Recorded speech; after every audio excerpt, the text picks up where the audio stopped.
there was a rumor by a friend of the program, Jake Fisher, that maybe Lauri Markkanen could be pried from the Utah Maybe. Jazz. Maybe. I don't think this trade is going to happen. I don't think that any of these trades that I propose will happen, but I thought it might be fun to see if we could pry Lauri Markkanen away from the Utah Jazz. And so, Alex, I'm going to have you be Danny Ainge, and Great. I'm going to make some trade calls to you. And I just want to see if this would interest, if you think that this could or should interest the Utah Jazz in any way whatsoever. And Okay. to set the stage of why this would be such a hard trade, Lowry's still young. He's 26. Yep. He's on a great deal. Great. He's an all-star. He is kind of one of Danny Ainge's like first big successes as the new GM of the Jazz. He is the first big success. I mean, like major success. Oh yeah. And like, do they really need to move him?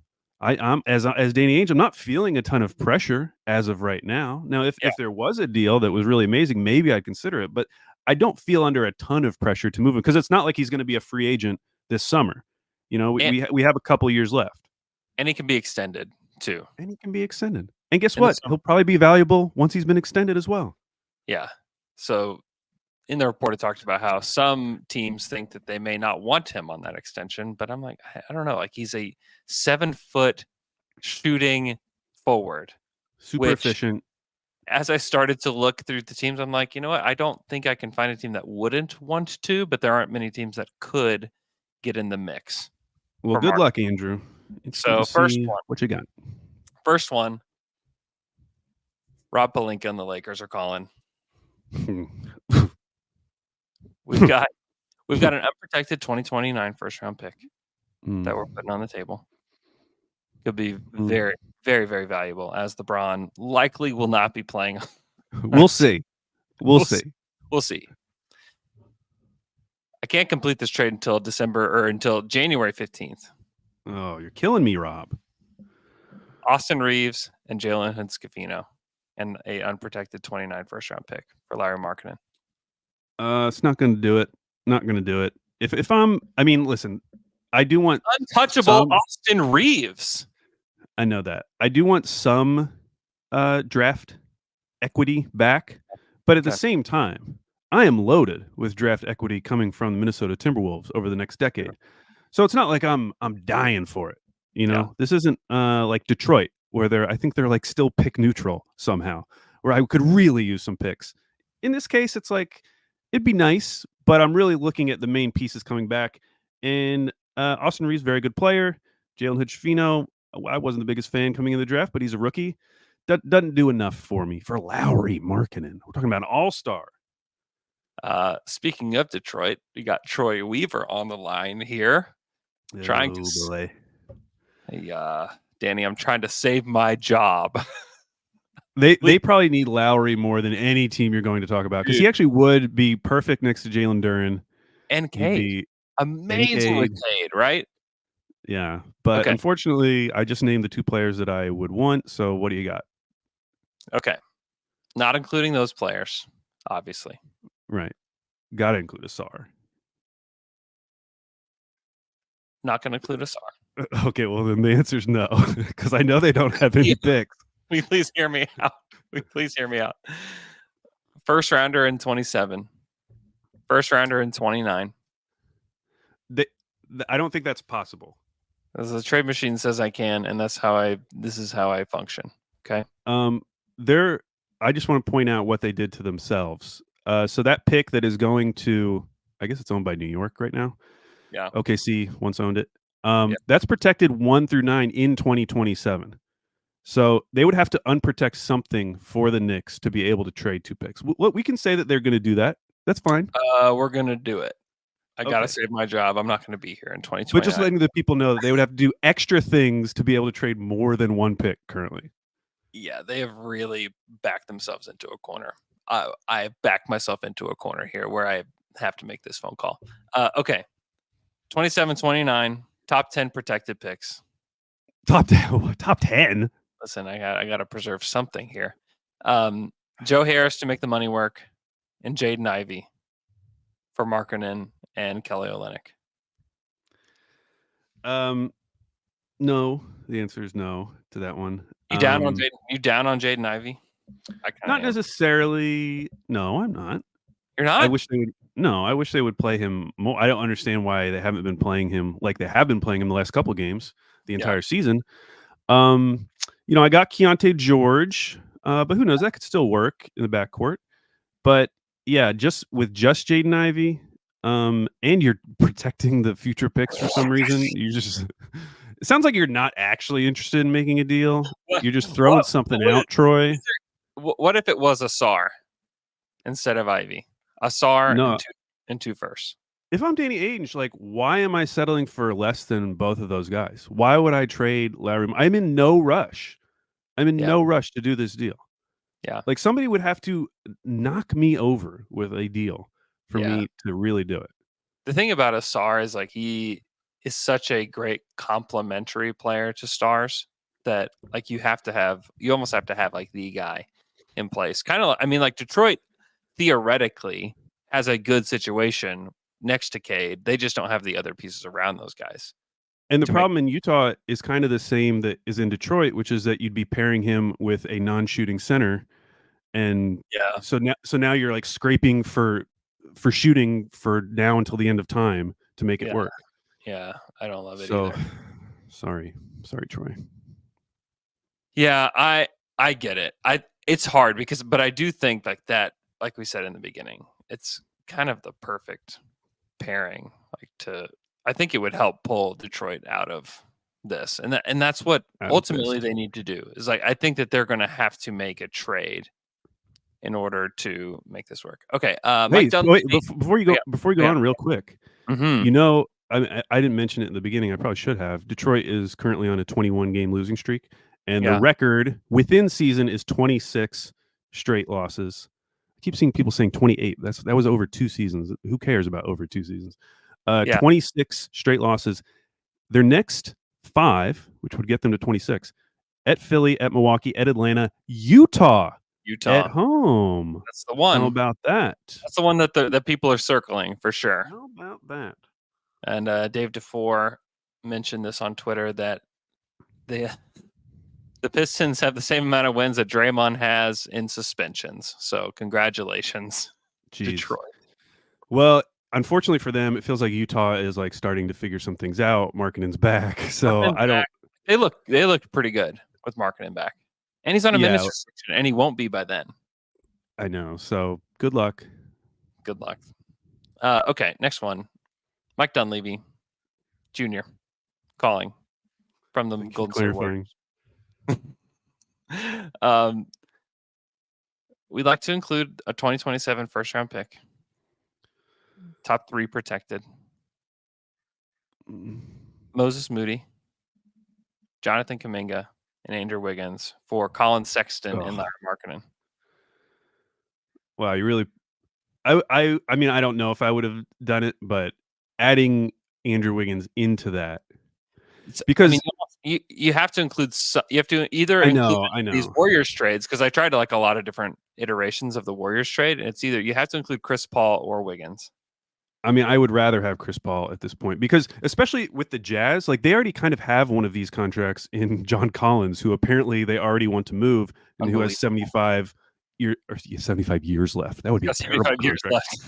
$75 million left. But if you have both Wiggins and John Collins on the books, which would be so much money committed to guys who it's unclear. So I can't do that. I'm willing to open up negotiations here. What if it was Chris Paul instead? That makes it much easier financially. Then it comes down to what you really think about Moody and Kuminga. And a first. And you can just send us Colin Sexton and have him off your books and off of your brain. Yeah. I don't know. It kind of all depends what people think about Kuminga and Moody. I don't have that. Doesn't feel like I'm getting back a blue chipper, but others might disagree. I know some people. What color is below a blue chip? That's a great question. Is that based on like poker chips? I have no idea. I don't know either. Um, I'm. It's not an awful deal. You know, two young players, although two young players who you're about to have to potentially extend this summer. Which, if one of the ideas is that they don't want to pay Markkanen's next big extension, and now you're having to extend two rookies, I don't know what they would get, but Mm-hmm. I don't know. I wish I had a few more It would be years. red chips. Red chips. Blue chip is the most Red valuable. chips. Red Okay. chip is Yeah, the I would go. I would say medium. red chips. I would say Yeah. red chips. Um, it's. I'll think about it. Unlikely. I think I would need a little bit more to really push me over the edge, but Seem it's like not you're the more worst. into those guys than you are Jaden Ivey. No, it's not that necessarily. It's because I'm getting two young pieces back. I'm You're trying to getting diversify. two extra firsts from Detroit. Yeah, but you're protecting them top 10 for some reason. Okay, top So three. What if they were top 3 for 10? Troy Weaver somehow gotten back onto this call. Wow. I mean, Okay. we're getting closer to the idea of what it would be. It would be like one or two really valuable young players and one Yeah. or two really valuable future picks, and Yeah. I'd start being interested. Yeah. Okay. Indiana Pacers. Okay. 2 first rounders. Top 3 protected in 27 and 29. Uh-huh. Benedict Mathurin and TJ McConnell to make the money work for Lauri Mark. No, thank you. You're just out, like just not. Yeah, just not super interested in that. Okay. You're out on Ben Mathurin then. It's not that I'm What's your out on sense? him. I mean, you are, but That would feel like the Kuminga or Moody deal, except if you removed one of them. So now you're just giving me like one of those guys plus some picks, and it just doesn't get me excited enough. yeah, he would be awesome with Indy. He would be so awesome with Indy. Markkanen? Oh yeah, he would. He'd be They could have the best offense of all time if they had Lauri Markkanen. Wouldn't that be amazing? They would be so good. But yeah, I get it. I couldn't find another trade like within the roster. It was like, oh, this guy. And I don't know how to make it work there, but that was one. Okay, my final trade. Final trade. Sam Presti, the Oklahoma City Thunder. Yeah. Davis Bertans. Whoa! Stop right there. 17 million. Sold. Latvian Laser. Yeah. Usman Jang, former 11th overall pick, still developing. And Josh Giddey, plus 3 first-round picks for Markkanen and Kelly Olynyk. So, before the ongoing investigation, I might say this would have a shot depending on what the picks were. Yeah. Because, coming into the season, Josh Giddey was seen as like a very valuable young prospect. Mm-hmm. Just unclear right now what his future is going to be. And if I'm trading Lauri Markkanen, the best trade asset I'm likely going to have for the foreseeable future, I need more assurances. I need more confidence before I would make that sort of a trade. Mm-hmm. So I think you do that deal in September, and maybe it would have been interesting. Now it would be like a wait and see, and I'd have based to on see the investigation. Yeah, just because I don't want to make that big of a move when I'm giving up my best asset on my team. Let's say the that level of uncertainty is here. It's gone. Everything's good. Everything's clear. That would have to happen first, and I'm saying in a hypothetical world as we are in right now. Yeah, then you get into the issue that he's just been terrible for the majority of the season. So that's what I know. He played really well in Sacramento on Thursday night. It's probably his best game of the season. But he has been really bad this year. And when you look at some of the advanced stats, there's an argument to be made that he is one of the most damaging starters in the league. And so I just don't see how Utah could make that deal right now. A few months ago, I think it would have made a lot of sense. Mm-hmm. Now I'm probably holding out if I'm Danny Ainge, So saying I no haven't. thank or I'm saying, hey, how about Case and Wallace? How about Case and Wallace? Huh? Yeah. Actually, first I would say, how about J Dub? First I would say that. Then you would Yeah. shut me down. Yeah. No. No. Then I'd say, how about Case and Wallace and Poku? Say no. To Case and Wallace and Poku? Yeah, and picks, obviously. Like it's not just Case Wallace and Poku. Well, yeah, I know. You would say no to, if you were OKC, you would say no to Case and Wallace, Usman Jang, 3 firsts I think for so. Lauri Markkanen? Yeah, I think Really? so. Yeah. I think that would be Yeah. pretty fair. Would you do it? I would consider it. It would hurt, but here's the deal. I think if you're trading for Lauri Markkanen, it has to hurt. It can't be a deal that you're just like, oh yeah, I would do that. It has to be a deal where your initial reaction is, no, I would not do that. But then you are talked into it. That's the only way this is going to happen. Yeah. You're not I mean, going to. in that scenario, you would have to boot somebody from the starting lineup for the Thunder. Correct. Yeah. Obviously, it would probably be Giddey, and you would start Chet and Markkanen, and Which would be very fun. Yeah, Can't deny it.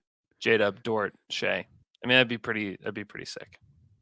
Pretty sick. It'd be pretty sick. Okay, none of those pride anything. I'm sorry. Away. Yeah, it's but would gonna you be expect anything less? Remember what he got for Rudy Gobert? You think he's just I going to know. take the first deal that if this happens, it's going to be on trade deadline at the last minute. Yeah. And it will be a huge haul. Well, and similar to like the Thunder with Shea, the Thunder still lost a lot of games with Shea. And like that was a good thing. And I see this as kind of similar for Utah and Markkanen. If they're losing games with Markkanen, yeah, that's kind of a good thing, because if they get a player that they really like in the draft, you get to automatically pair him with Markkanen. Yeah, and if Taylor Hendricks comes along, you feel they obviously feel great about Keontae George. Like you could be in this spot next season and feel completely different about it, where it's like, oh, I'm so glad we kept Markkanen because these young guys are further along than I thought. Mm-hmm. Which is kind of what happened in OKC. Not that they were ever going to trade SGA, but all of a sudden there was like a real team around him, whereas the previous year they were winning 20 games or something. So right.